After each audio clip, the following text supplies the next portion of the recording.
Now, my fairest friend, I would I had some flowers of the spring that might become your time of day, and yours,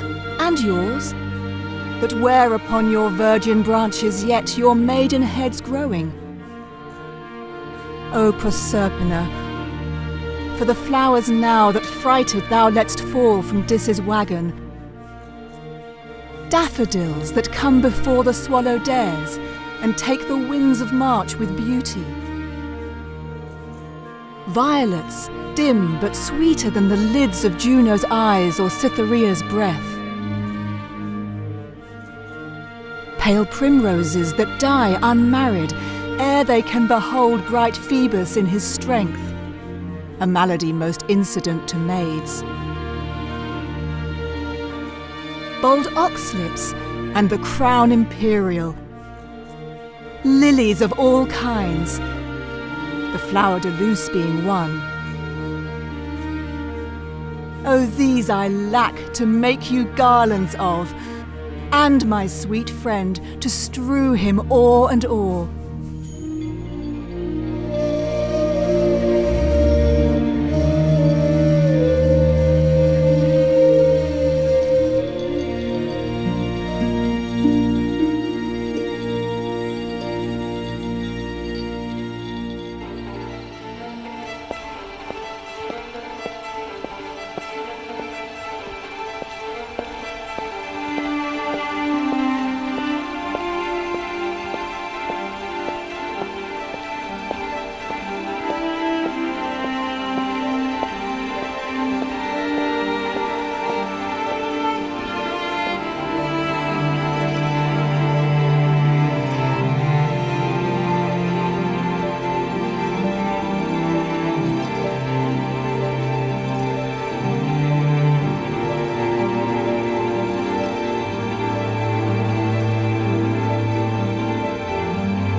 I dare be sworn, these dangerous, unsafe loons of the king, beshrew them.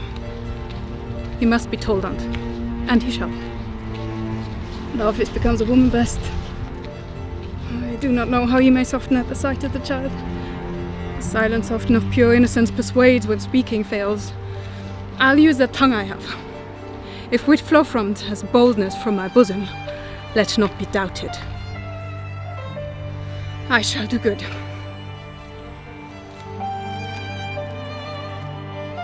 Nor night, nor day, no rest. It is but weakness to bear the matter thus, mere weakness.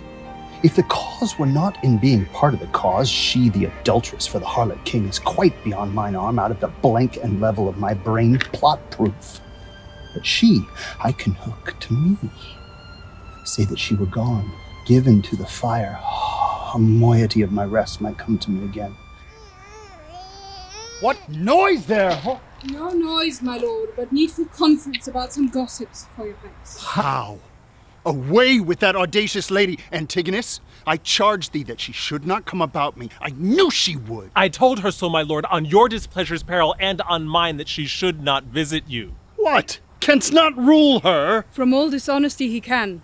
In this, Unless he take the course that you have done, commit me for committing honor, trusted, he shall not rule me. La you now, you hear. When she will take the rein, I'll let her run, but she'll not stumble. Good my liege, I come, and I beseech you hear me, who professes myself your loyal servant, your physician, your most obedient counsellor, yet that dares less appear so in comforting your evils than such as most seem yours. I say I come from your good queen. Good queen! Good queen, my lord, good queen, I say good queen, and would by combat make her good. So were I a man, the worst about you. Force her hence! On mine own accord I'll off, but first I'll do my errand. The good queen, for she is good, hath brought you forth a daughter. Here it is. Commends it to your blessing. Out! A mankind witch! Hence with her, out of doors, a most intelligencing bawd. Not so. I am as ignorant in that as you in so entitling me, and no less honest than you are mad. Which is enough, I'll warrant, as this work goes to pass for honest. Traitors! Will you not push her out? Take up the bastard, take up, I say, and gift to thy crone. Forever unvenerable be thy hands if thou takest up the princess by that false baseness which he has put upon. He dreads his wife. So I would you did, then to a past all doubt you'd call your children yours. A nest of traitors! I am none by this good light. Nor I, nor any but one that's here, and that's himself.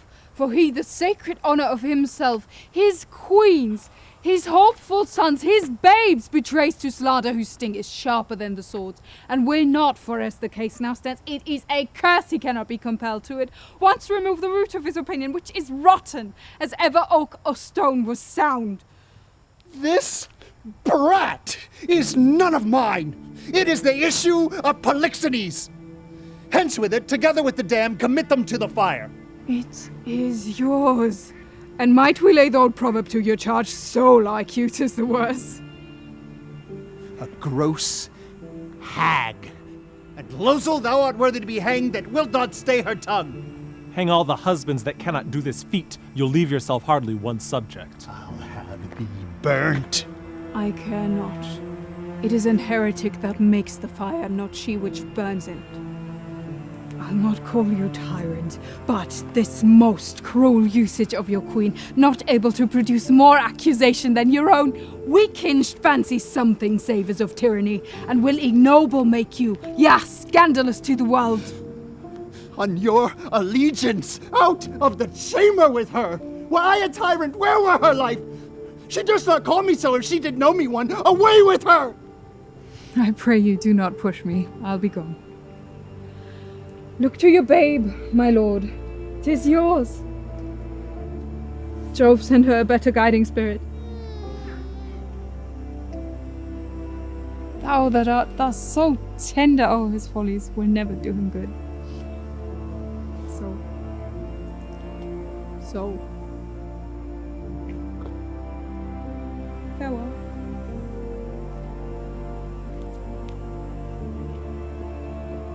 My child?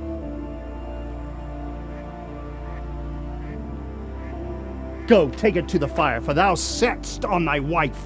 Not, sir, beseech your highness. Give me better credit. I have always truly served you, and beseech so to esteem of me.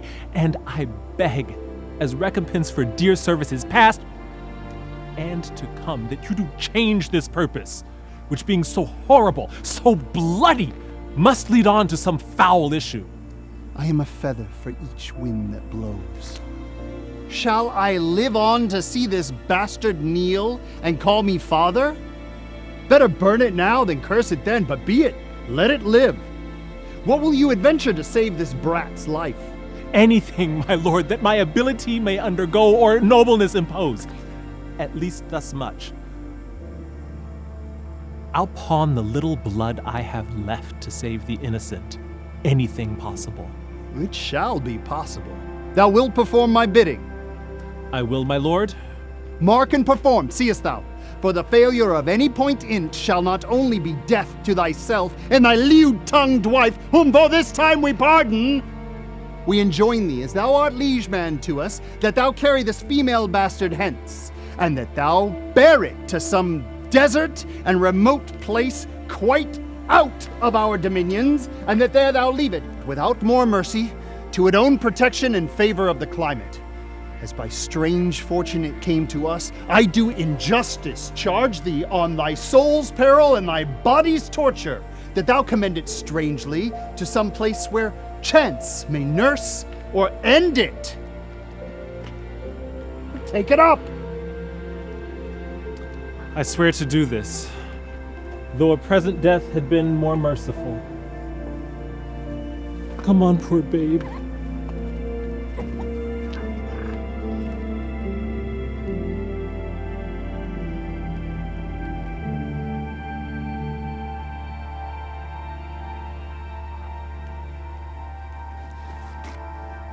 No! I'll not rear another's issue!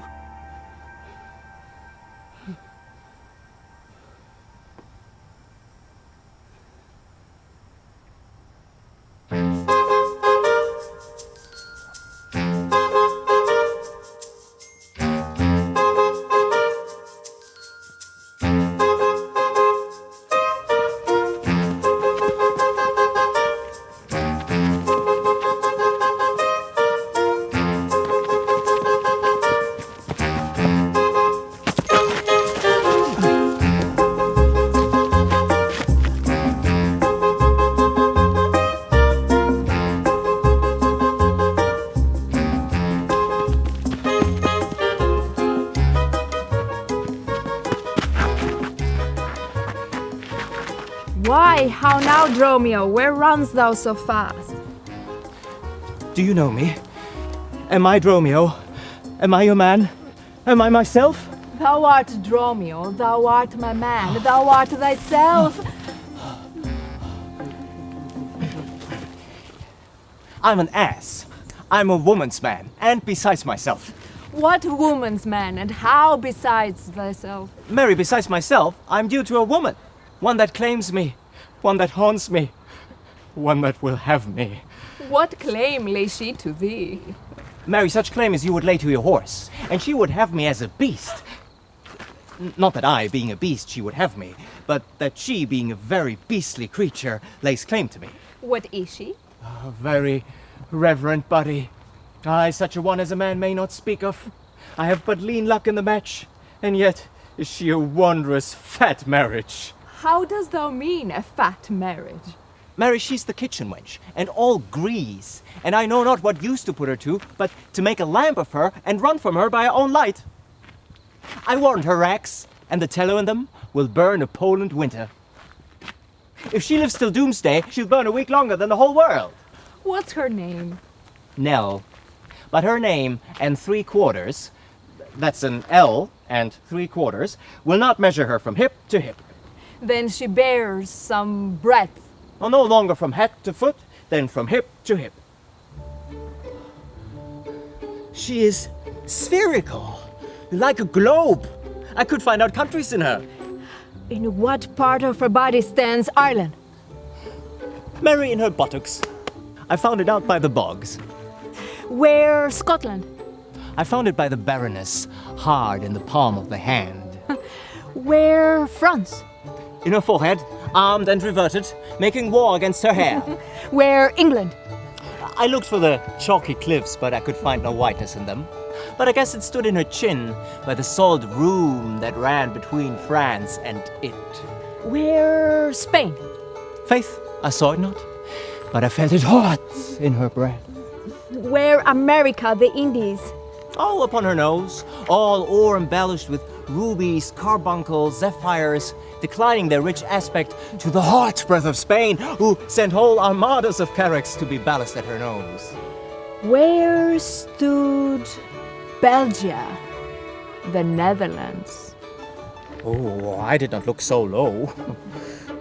To conclude, this drudge or diverner laid claim to me, called me Dromio, swore I was assured to her, told me what privy marks I'd about me, as the mark of my shoulder, the mole in my neck, the great wart on my left arm, that I amazed ran from her as a witch.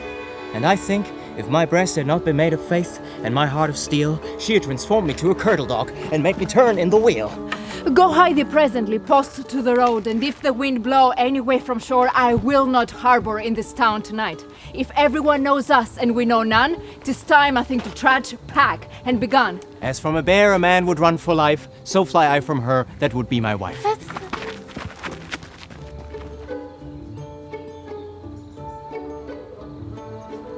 Dined at home? Thou villain, what sayst thou? Ma'am, sooth to say, you did not dine at home. Were not my doors locked up and I shut out? Bertie, your doors were locked and you shut out. And did not she herself revile me there? Sans fable, she herself reviled you there. And did not her kitchen maid rail, taunt, and scorn me? So she did. The kitchen vestal scorned you. And did not I, in rage, depart from thence? In verity, you did. These bones bear witness that since I felt the vigor of his rage.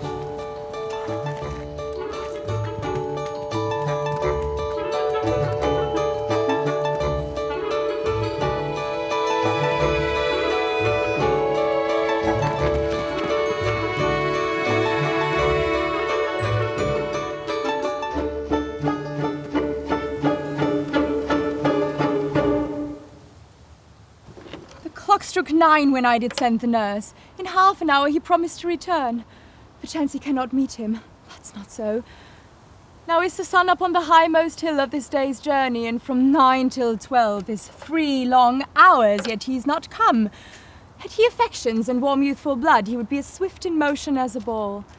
My words would bandy him to my sweet love, and his to me, but old folks, many fain as they were dead, unwieldy, slow, heavy, and pale as lead.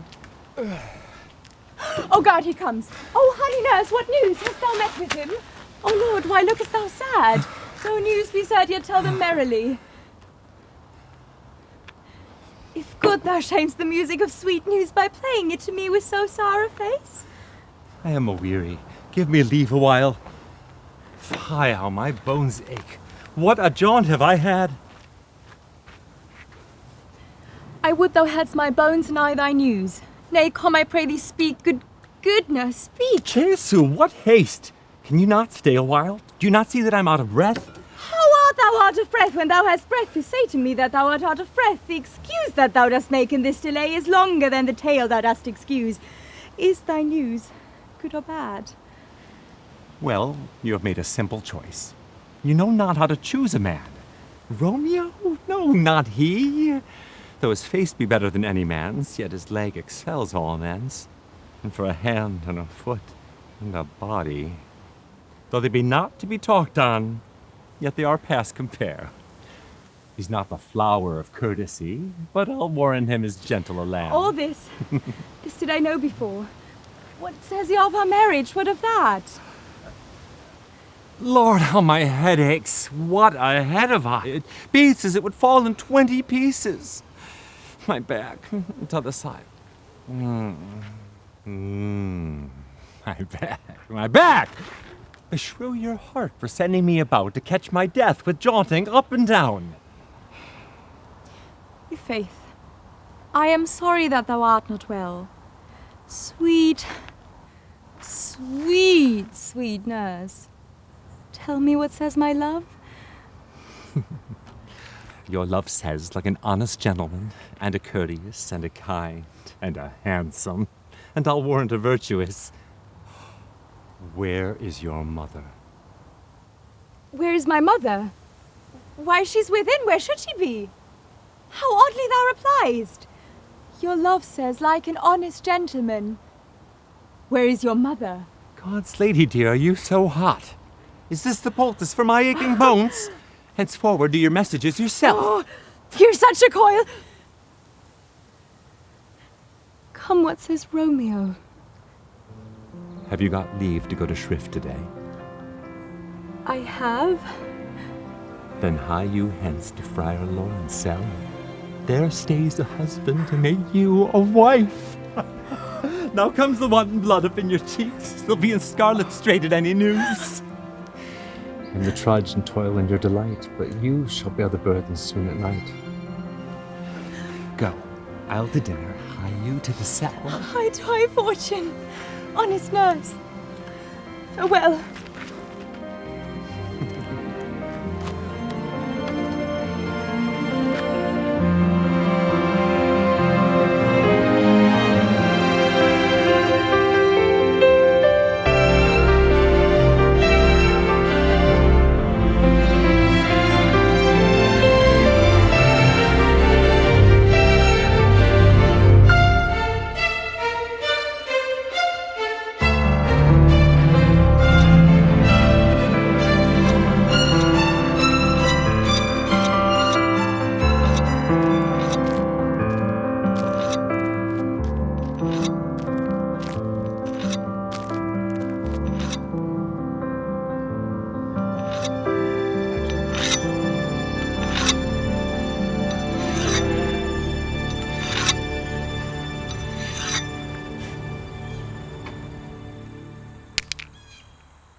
Now, sir, what make you here? Nothing.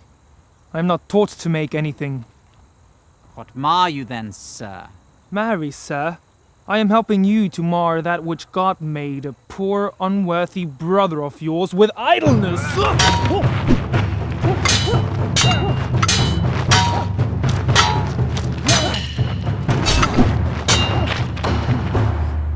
Marry, sir, be better employed, and be naught a while. Shall I keep your hogs and eat husk with them? What prodigal portion have I spent that I should come to such penury?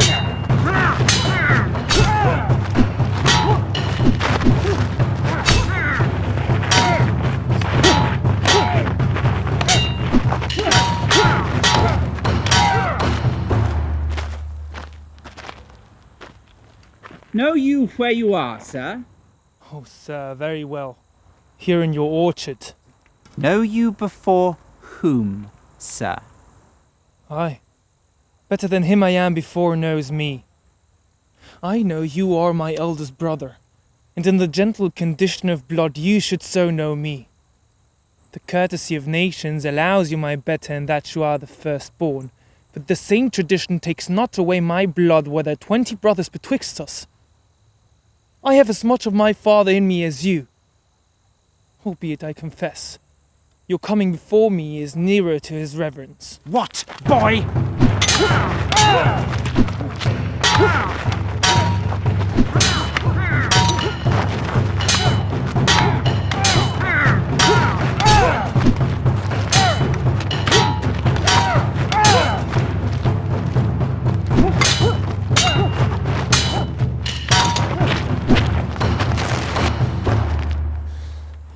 Come, elder brother. You're too young in this. Wouldst thou lay hands on me, villain?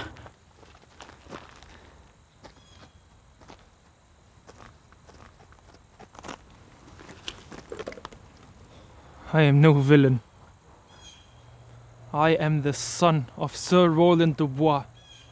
He was my father, and he is thrice a villain that says such a father begot villains. You shall hear me. My father charged you in his will to give me good education. You have trained me like a peasant, obscuring and hiding from me all gentlemanlike qualities. The spirit of my father grows strong in me, and I will no longer endure it. Therefore allow me such exercises as may become a gentleman, or give me the poor lottery my father left me by testament. With that I will go by my fortunes.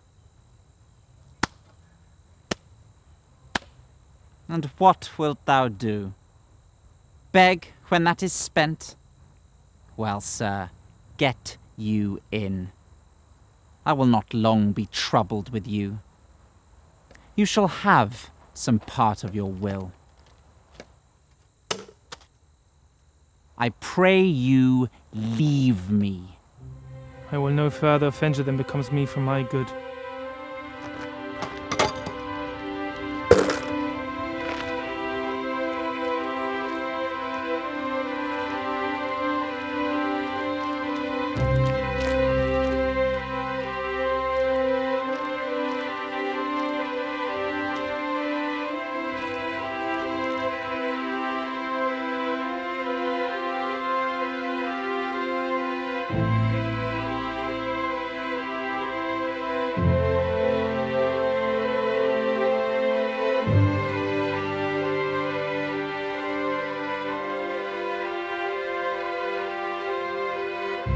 Shall I compare thee to a summer's day?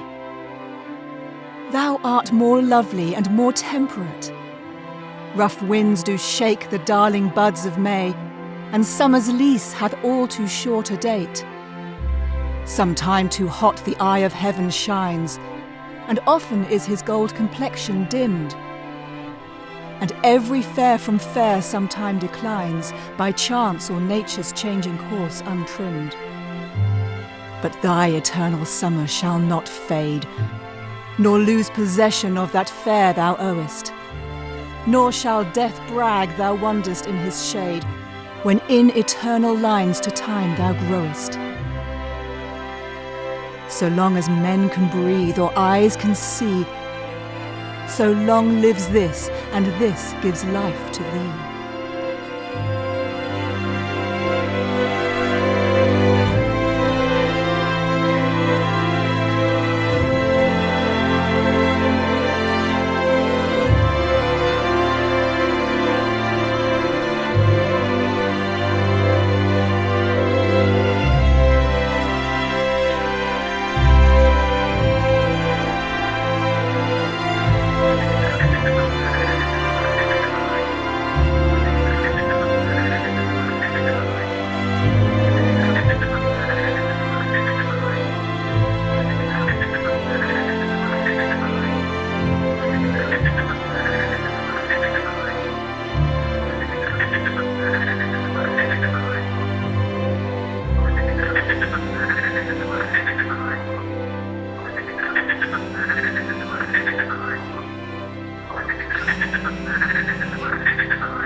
How now, my love? Why is your cheek so pale? How chanced the roses there do fade so fast? Polite for want of rain, which I could well beteem them from the tempest of my eyes. For aught that ever I could read, could ever hear by tale or history, the course of true love never did run smooth.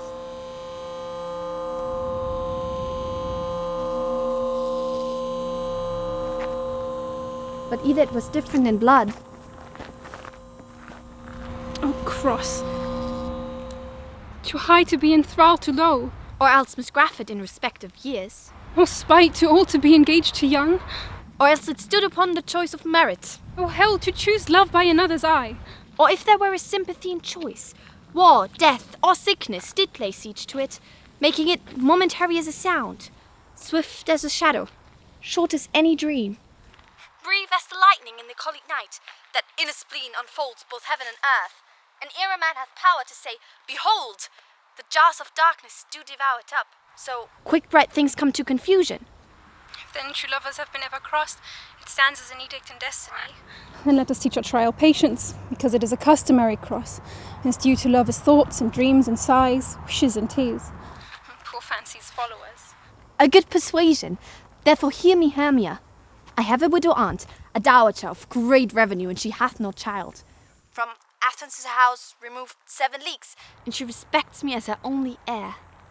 There, gentle Hermia, may I marry thee. And to that place the sharp Athenian law cannot pursue us. If thou lovest me, then steal forth thy father's house tomorrow night.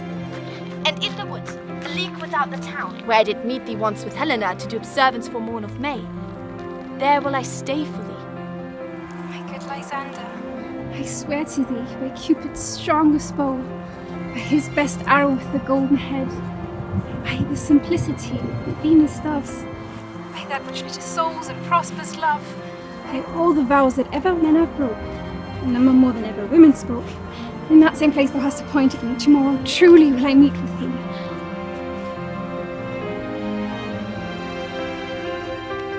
Keep promise, love.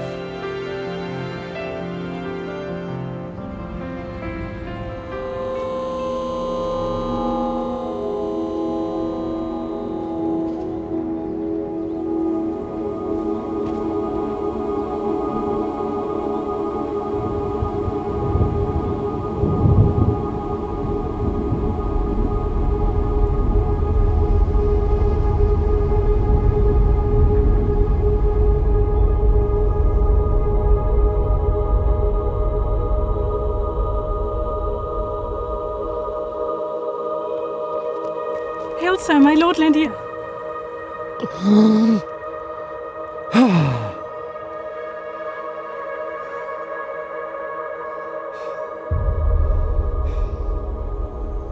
I am a maid, my lord, that knew before invited eyes, but have been gazed on like a comet. She speaks, my lord, that maybe hath endured a grief might equal yours if both were justly weighed. The wayward fortune did malign my state. My derivation was from ancestors who stood equivalent with mighty kings, but time hath rooted out my parentage, and to the world and awkward casualties bound me in servitude. I will desist, but there is something glows upon my cheek and whispers in mine ear, go not till he speak. My fortune's parentage Good parentage, too equal mine, was it not thus? What say you? I said, my lord, if you did know my parentage, you would not do me violence. I do think so. Pray you, turn your eyes upon me. You're like something that... What countrywoman? Hear of these shores? No, nor of any shores. Yet I was mortally brought forth and am no other than I appear. I am great with woe and shall deliver weeping. My dearest wife was like this maid, and such a one my daughter might have been. My queen's square brows, her stature to an inch, as wand-like straight, as silver-voiced, her eyes as jewel-like, encased as richly. In pace, another Juno, who starves the ears she feeds and makes them hungry the more she gives them speech. Where do you live? Where I am but a stranger. From the deck you may discern the place. Where were you bred, and how achieved you these endowments which you make more rich to own? If I should tell my history, it would seem like lies disdained in the reporting. Prithee, speak. Falseness cannot come from thee, for thou look'st as modest as justice, and thou seemst a palace for the crowned truth to dwell in. I will believe thee, and make senses credit thy relation to points that seem impossible, for thou look'st like one I loved indeed. What were thy friends? Didst thou not say when I did push thee back, which was when I perceived thee, that thou camest from good descending? So indeed I did. Report thy parentage. I think thou saidst thou hadst been tossed from wrong to injury, and that thou thoughtst thy griefs might equal mine if both were opened. Some such thing I said, and said no more, but what my thoughts did warrant me was likely. Tell thy story. If thine considered prove the 1,000th part of my endurance, thou art a man, and I have suffered like a girl. Yet thou dost look like patience gazing on kings' graves and smiling extremity out of act. What were thy friends? How lost thou them? Thy name, my most kind virgin, recount, I do beseech thee. Come, sit by me. My name is Marina. Oh, I am mocked. And thou, by some incensed god, sent hither to make the world to laugh at me. Patience, good sir. We're here all seas. Nay, I'll be patient. Thou little knowest how thou dost startle me to call thyself Marina. The name was given me by one that had some power, my father and a king. A king's daughter, and called Marina? You said you would believe me, but not to be a troubler of your peace, I will end here. But are you flesh and blood? Have you a working pulse and are no fairy? Motion well, speak on. Where were you born, and wherefore called Marina? Called Marina, for I was born at sea. At sea? What mother? My mother was the daughter of a king who died the minute I was born, as my good nurse Lycorida hath oft delivered weeping. Oh, stop there a little.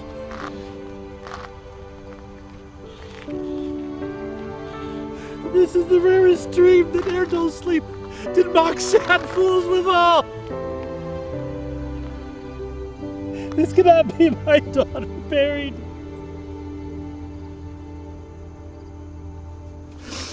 Well, where were you bred? I'll hear you more to the bottom of your story and never interrupt you. You scorn! Believe me, 'twere best I did give o'er.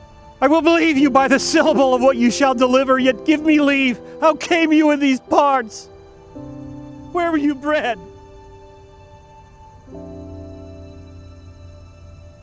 The king my father did in Tharsis leave me, till cruel Cleon with his wicked wife did seek to murder me. And having wooed a villain to attempt it, who having drawn to do it, a crew of pirates came and rescued me, brought me to Metallene.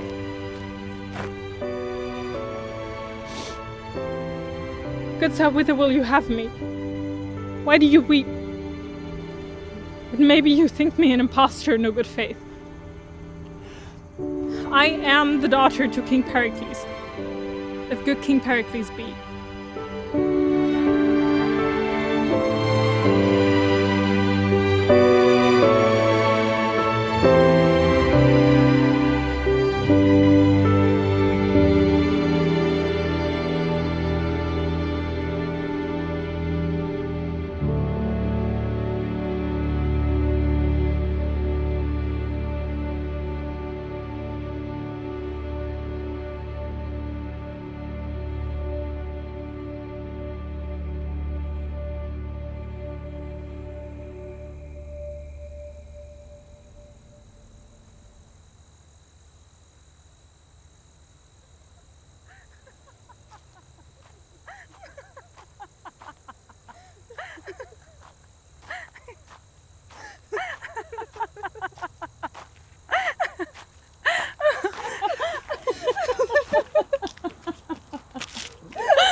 Now, Ursula, when Beatrice doth come, as we do trace this alley up and down, our talk must only be of Benedick.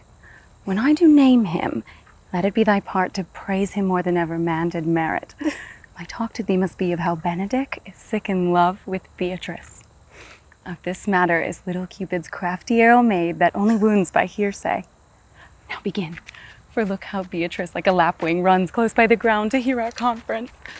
The pleasantest angling is to see the fish cut with her golden oars the silver stream, and greedily devour the treacherous bait. So angle we for Beatrice, who even now is couchate in the woodbine coverture. Fear you not my part of the dialogue. Then go we near her, that her ear lose nothing of the false sweet bait that we lay for it.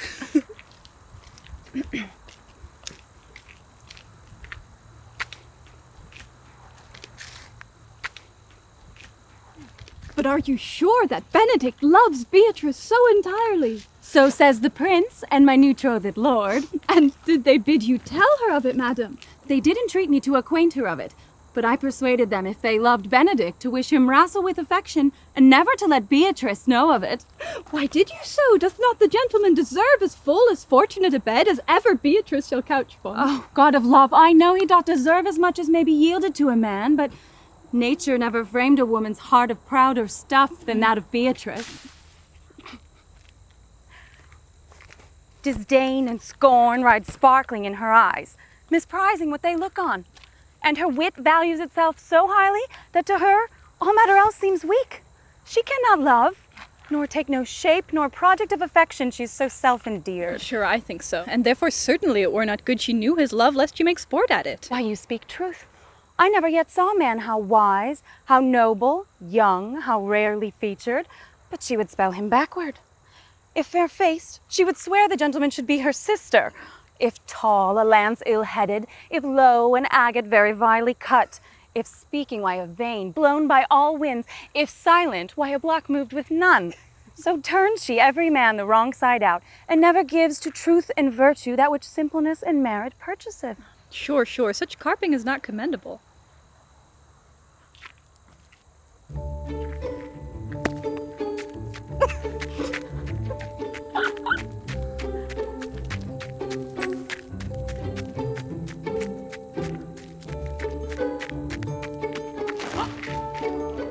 No, not to be so odd and from all fashions as Beatrice's cannot be commendable. But who dare tell her so? If I should speak, she would mock me into air, or she would laugh me out of myself, press me to death with wit. Therefore, let Benedick, like covered fire, consume away in sighs, waste inwardly. It were a better death to die with mocks, which is as bad as die with tickling. Yet tell her of it. Hear what she will say. No. Rather, I will go to Benedick and counsel him to fight against his passion. And truly, I'll devise some honest slanders to stain my cousin with. One does not know how much an ill word may empoison liking. Oh, do not do your cousin such a wrong. She cannot be so much without true judgment, having so swift and excellent a wit as she is prized to have, as to refuse so rare a gentleman as Signor Benedick. He is the only man of Italy. Always accepted, my dear Claudio. I pray you be not angry with me, madam, speaking my fancy. Signor Benedick, for shape, for bearing, argument, and valour, goes foremost in report through Italy. Indeed, he hath an excellent good name. His excellence did earn it, ere he had it.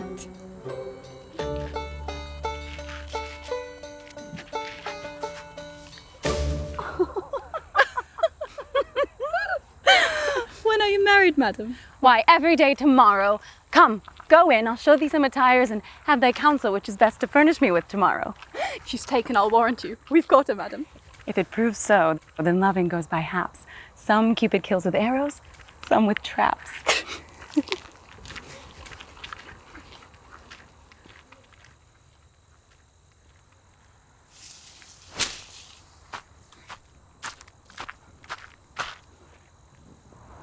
What fires in mine ears! Can this be true? Then I condemned for pride and scorn so much. Contempt, farewell, and maiden pride, adieu.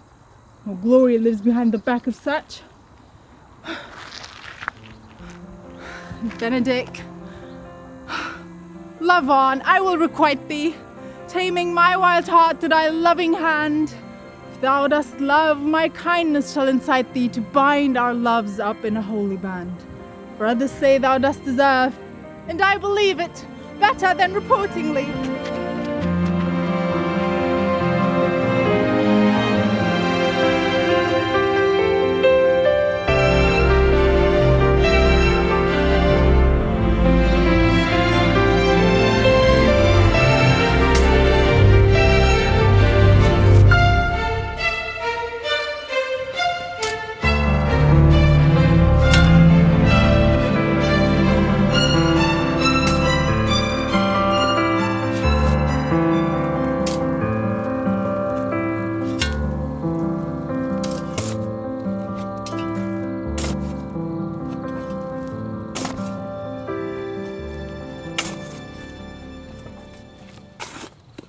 Is she to be buried in Christian burial that willfully seeks her own salvation?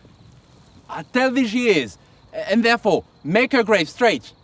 The crowner has sat on her and finds it Christian burial. Well, how can that be? Unless she drowned herself in her own defence. Why, 'tis found so. It must be se offendendo. It cannot be else, for realise the point. If I drown myself wittingly, it argues an act. And an act hath three branches. It is an act to do, and to perform. Argo, she drowned herself wittingly. Nay, but here you good man, Delver. Give me leave.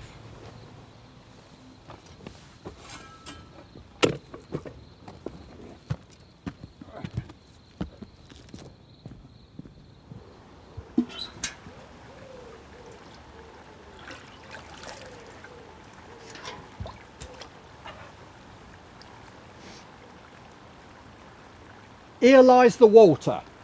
Good. Here stands the man. Good. If the man go to this water and drown himself, it is willy-nilly, he goes. Mark you that?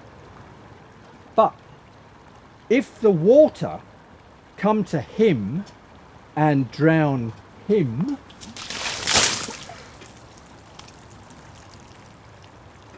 he drowns not himself. Argo, he that is not guilty of his own death shortens not his own life. But is this law? Aye, marry, it's Crowner's Quest law.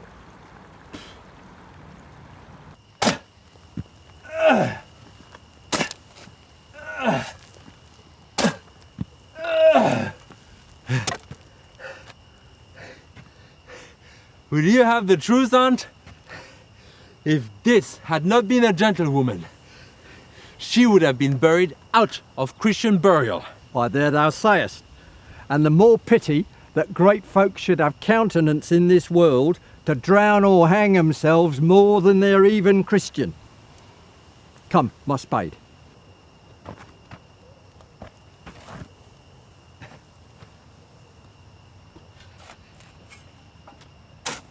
There is no ancient gentleman, but gardeners, ditchers and grave makers. They hold up Adam's profession. Was he a gentleman? He was the first that ever bore arms. I'll put another question to thee. If thou answerest me not to the purpose, confess thyself.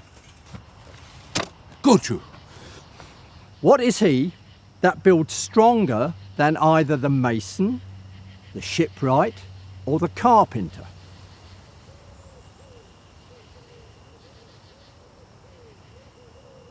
The gallows maker, for that frame outlives 1,000 tenants. I like thy wit well. In good faith, the gallows does well. But how does it well? It does well to those that do ill. Now, thou dost ill to say that the gallows is built stronger than the church. Argo, the gallows may do well to thee. To it again, come. Who builds stronger than the mason, the shipwright, or the carpenter? Ah, tell me that and unyoke. Mary, now I can tell it. To it. Mass. I cannot tell. Cudgel thy brains no more about it, for your dull ass will not mend his pace with beating. And when you are asked this question next, say, a grave maker. The houses that he makes lasts till doomsday. Oh! Go, fetch me a stoop of liquor.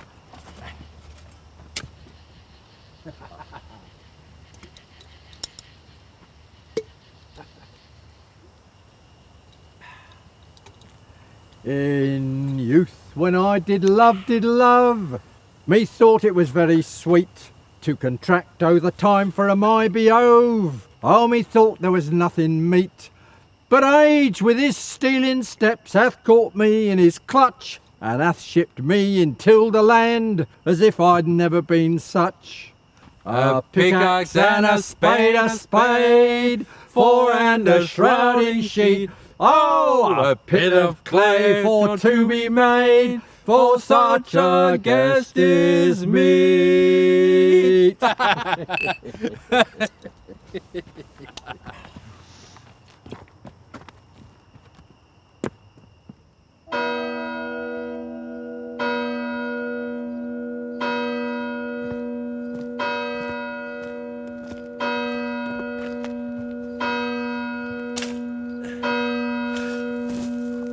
Alexander died.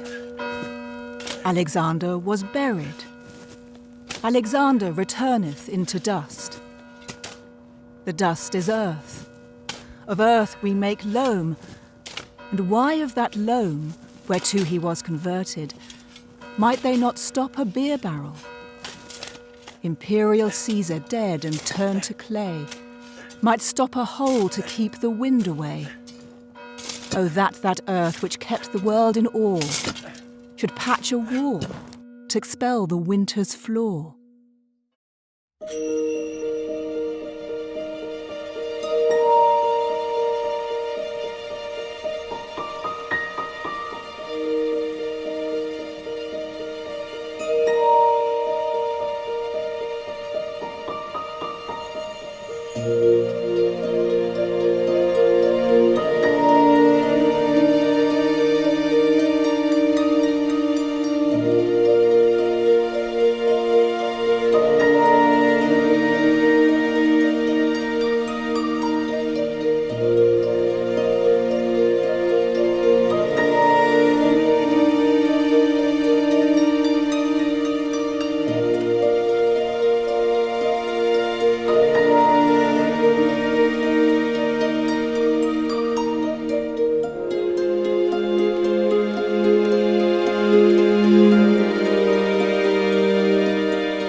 I heard myself proclaimed, and by the happy hollow of a tree escaped the hunt.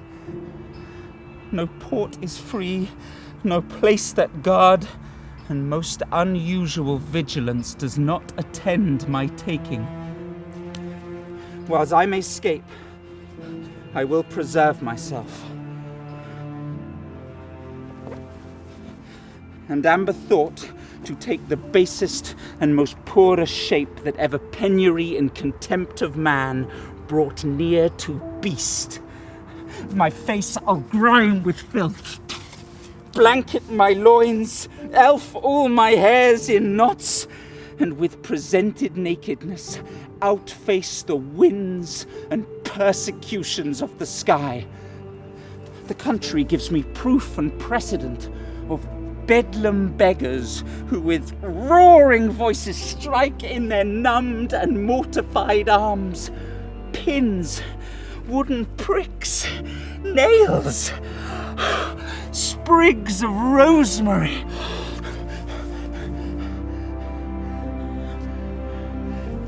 And with this horrible object, from low farms, poor pelting villages, sheep's coats and mills, sometimes with lunatic bands, sometime with prayers, enforce their charity.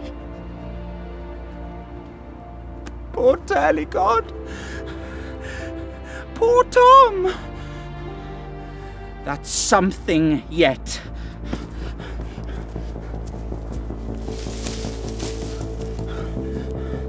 Edgar, I nothing am.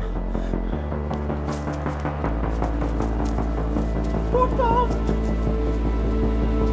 Poor Tom!